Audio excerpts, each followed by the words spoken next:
प्रिय छात्रों, आज हम केमिस्ट्री में सरफेस केमिस्ट्री के एक अधिशोषण समतापी का अध्ययन करेंगे जिसका नाम है लैंगम्यूर एडजॉर्प्शन आइसोथर्म। ये एडजॉर्प्शन आइसोथर्म लैंगम्यूर द्वारा दिया गया था, इसलिए इसका नाम लैंगम्यूर अधिशोषण समतापी है। लैंगम्यूर ने अधिशोषण की काइनेटिक्स का अध्ययन किया। काइनेटिक्स का अध्ययन करने के बाद उन्होंने ये ज्ञात किया कि ठोसों की सतह पर गैसों के अणुओं का अधिशोषण अलग अलग कोटि की अभिक्रिया है। कहीं ये शून्य कोटि की अभिक्रिया है और किसी दाब पर ये प्रथम कोटि की अभिक्रिया होती है तथा किसी दाब पर ये प्रभाजी कोटि की अभिक्रिया होती है या भिन्नात्मक कोटि की अभिक्रिया भी होती है। तो इसके लिए उन्होंने अध्ययन करके कुछ एजम्पशन बनाए। उन एजम्पशंस के आधार पर अपने समतापी का प्रतिपादन किया। वो एजम्पशन में सबसे पहला एजम्पशन था कि ठोस की सतह पर, जो ठोस है उसकी सतह पर मुक्त संयोजकताएं होती हैं, फ्री वैलेंसीज होती हैं, और इन मुक्त संयोजकताओं पर गैस के अणु आकर अधिशोषित हो जाते हैं। फॉर एग्जाम्पल, यदि कोई ठोस इस तरह की व्यवस्था के साथ है तो आप देख रहे हैं कि इसकी जो बीच वाली परत है उसमें बल पूरी तरह संतुलित हैं, संयोजकताएं पूरी तरह संतुलित हैं और वहाँ किसी भी अणु या परमाणु के लगने की कोई जगह नहीं है। लेकिन इसके विपरीत जो बाहरी सतह है, चाहे हम इस सतह का बात करें, चाहे हम इस सतह की बात करें और चाहे हम इस सतह की बात करें, ये जो इनका सरफेस एरिया है उस सरफेस एरिया पर फ्री वैलेंसीज उपस्थित हैं। इन फ्री वैलेंसीज के होने के कारण ठोस की सतह पर गैसों के अणु अधिशोषित हो जाते हैं और जो गैसों के अणु अधिशोषित होते हैं वो पास पास भी अधिशोषित हो सकते हैं, लेकिन पास पास स्थित अणु एक दूसरे से कभी अभिक्रिया नहीं करते हैं। इसके साथ साथ अधिशोषण के साथ साथ विशोषण की क्रिया भी चलती है। विशोषण, जैसा आप पहले जानते हैं कि यह अधिशोषण के विपरीत क्रिया है। ठोसों की सतह पर गैसों के अणुओं का अधिशोषित होना अधिशोषण कहलाता है और किसी कारण से उनका पुनः वायुमंडल में चला जाना विशोषण कहलाता है। तो विशोषण की क्रिया भी साथ साथ चलती रहती है। प्रारंभ में सरफेस एरिया अधिक होने के कारण अधिशोषित अणुओं की संख्या अधिक होती है। धीरे धीरे विशोषित अणुओं की संख्या बढ़ने लगती है और एक ऐसी स्थिति आती है जब अधिशोषित अणु और विशोषित अणु दोनों का संख्या समान हो जाती है और उनके रेट में एक साम्यावस्था आ जाती है। वह साम्यावस्था क्या है? अधिशोषित अणुओं की संख्या बराबर विशोषित अणुओं की संख्या। तो ये साम्यावस्था एक गतिक साम्यावस्था होती है। जितने नीचे अधिशोषित होते रहते हैं उतने ही वायुमंडल में विशोषित होते रहते हैं। तो इस गतिक साम्यावस्था के स्थापित होने के पश्चात ये क्रिया लगातार चलती रहती है। इसके बाद उन्होंने ये जिस आधार पर अपने सूत्र को व्युत्पत्ति की, वह सूत्र आप समझ लीजिए। लैंगम्यूर ने बताया कि गैस, ये ठोस जो है, इसके टोटल सरफेस एरिया में माना थीटा सरफेस एरिया ऐसा है प्रारंभ में जिस पर गैस के अणु आकर अधिशोषित हो रहे हैं। अब आपने देखा कि अधिशोषण के साथ साथ विशोषण क्रिया भी चलती है, तो अर्थात थीटा क्षेत्रफल से ही गैस के अणु विशोषित भी हो रहे होंगे। तो जो विशोषण की दर है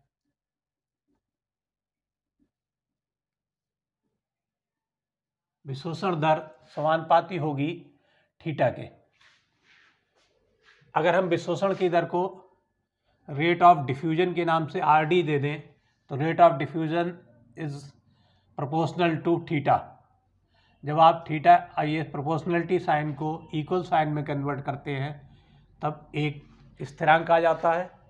ये स्थिरांक हम विशोषण क्रिया में प्रयोग कर रहे हैं, इसलिए के डी स्थिरांक फॉर डिफ्यूजन। तो R D is equal to K D, equation number 1। अब माना इसको एक इकाई मान लिया जाता है, जो गैस का जो ठोस का सरफेस एरिया है, अगर इसको यूनिट एरिया मान लें तो यूनिट एरिया में थीटा एरिया कवर्ड हो गया, तो अनकवर्ड एरिया क्या आएगा, 1 माइनस थीटा। तो जो अनकवर्ड एरिया है वो 1 माइनस थीटा है। जो अधिशोषण की दर होगी, जो अधिशोषण हो रहा होगा वो इस अनकवर्ड एरिया पर ही होता रहेगा। तो अधिशोषण दर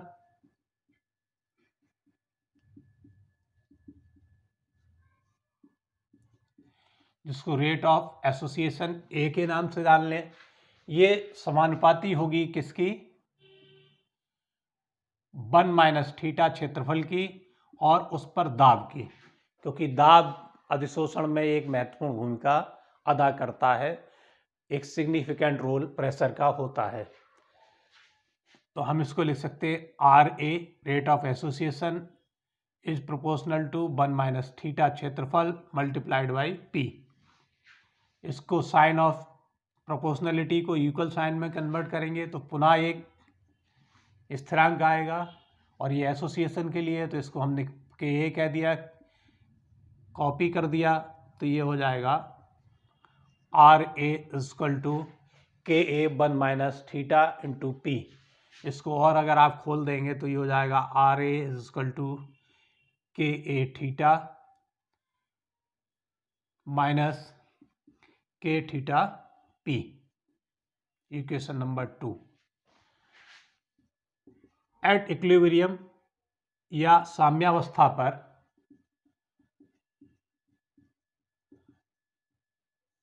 आप जानते हैं कि साम्यावस्था पर अधिशोषण की दर बराबर विशोषण की दर, तो जो विशोषण दर है वो हमारी बराबर किसके हो जाएगी, अधिशोषण की दर हो जाएगी।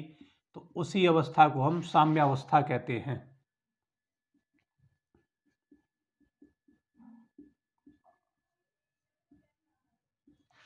अर्थात R D is equal to R A.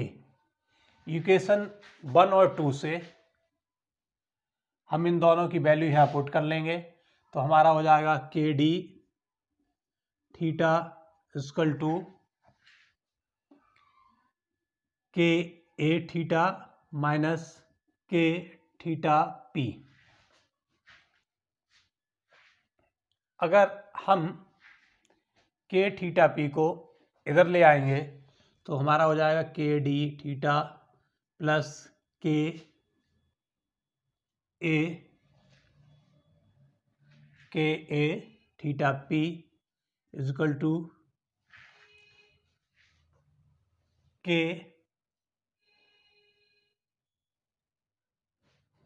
A P, के ए पी। तो के ए पी हो जाएगा। अब इसको अगर हम निकालें, थीटा कॉमन लेते हैं, तो ये हमारा रिलेशन आ जाएगा के ए पी अपॉन के डी थीटा प्लस के डी प्लस के ए पी। तो जो हमारा ये इक्वेशन फाउंड हुआ, इस इक्वेशन के हम राइट हैंड साइड इस साइड को या इसके अंश और हर को या डिनोमिनेटर और न्यूमरेटर को के डी से अगर डिवाइड कर दें तो हमारा ये निकल कर आएगा थीटा इक्वल टू के ए अपॉन के डी इंटू पी अपॉन के डी प्लस के ए अपॉन के डी पी। तो थीटा इक्वल टू हो जाएगा K1 ले लें, इसको इस वैल्यू को K1, इसका मान K1 कर दें, के अपॉन के डी का K1 P upon 1 plus K1P। तो ये लैंगम्यूर का सिद्धांत है, इसकी व्युत्पत्ति है। अब इस व्युत्पत्ति को हम देखेंगे कि यदि हम थीटा और दाब P के बीच ग्राफ को प्लॉट करते हैं तो हमें इस प्रकार से प्राप्त होता है।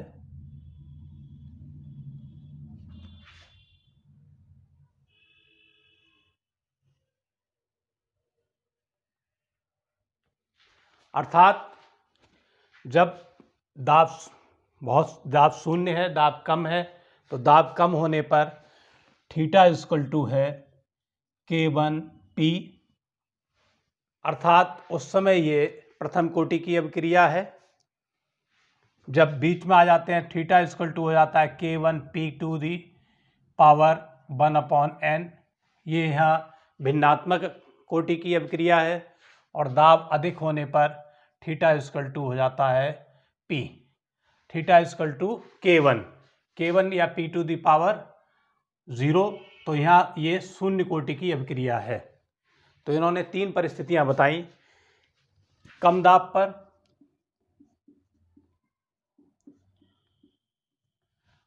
अधिशोषण,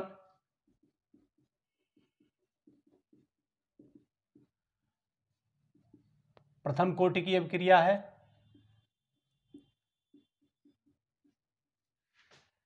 अधिक दाब उच्च दाब पर अधिशोषण शून्य कोटि की अभिक्रिया है और मध्यम दाब पर अधिशोषण भिन्नात्मक कोटि की या प्रभाजी कोटि की अभिक्रिया है। इसके पश्चात हम ये देखेंगे कि अधिशोषण का आम जीवन में क्या महत्व है, अधिशोषण का हमको क्या प्रयोग है, इसको समझ लीजिए। अधिशोषण का प्रयोग, इस सामान्य जीवन में क्या क्या प्रयोग कर सकते हैं। सबसे पहले आपने देखा होगा कि जब कपड़ों को रंगा जाता है तो कपड़ों के रंगने की प्रक्रिया या उस रंग को छुटाने की प्रक्रिया, ये दोनों अधिशोषण के प्रयोग द्वारा होती हैं। सूत के या कॉटन के थ्रेड पर किसी भी रंग के अणुओं को लगा देना, अधिशोषित करा देना रंजक क्रिया कहलाती है। तो ये रंजक क्रिया अधिशोषण के प्रयोग द्वारा ही होती है। इसका एक बहुत महत्वपूर्ण प्रयोग चिकित्सा में होता है। चिकित्सा के मेडिकल के फील्ड में आपने देखा होगा कि जब हम कुछ दवाइयाँ खाते हैं तो वो दवाइयाँ उन बैक्टीरिया पर, जो बैक्टीरिया हमारे शरीर में हैं, उनकी सतह पर जाकर अधिशोषित हो जाती हैं और अधिशोषित होने के बाद उन्हें समाप्त कर देती हैं। कभी कभी आपने युद्ध के क्षेत्र में देखा होगा या जहाँ कहीं विषैली गैसें फैल जाती हैं तो विषैली गैसों में एक जो टीम भेजी जाती है, रेस्क्यू टीम, वो मास्क लगाए हुए होती है मुंह पर एक। उस मास्क में क्या है कि एडजॉर्प्शन रेट के आधार पर गैसों को अधिशोषित करती है। तो जो गैसें वहाँ विषैली हैं, जो हमारी सांसों के लिए लाभदायक नहीं है, हमारे जीवन के लिए हानिकारक हैं, पॉइजनस हैं, वो मास्क उन गैसों को अधिशोषित कर लेता है अपनी लेयर पर और ऑक्सीजन को फ्री कर देता है हमारे सांस के लिए, अंदर जाने के लिए। तो अधिशोषण चिकित्सा के क्षेत्र में, वस्त्र के क्षेत्र में, युद्ध के क्षेत्र में और हमारे रंगों को विभेद करने के क्षेत्र में बहुत आवश्यक है। इस प्रकार अधिशोषण को समझने के पश्चात हम अधिकांश चीज़ों को समझ सकते हैं।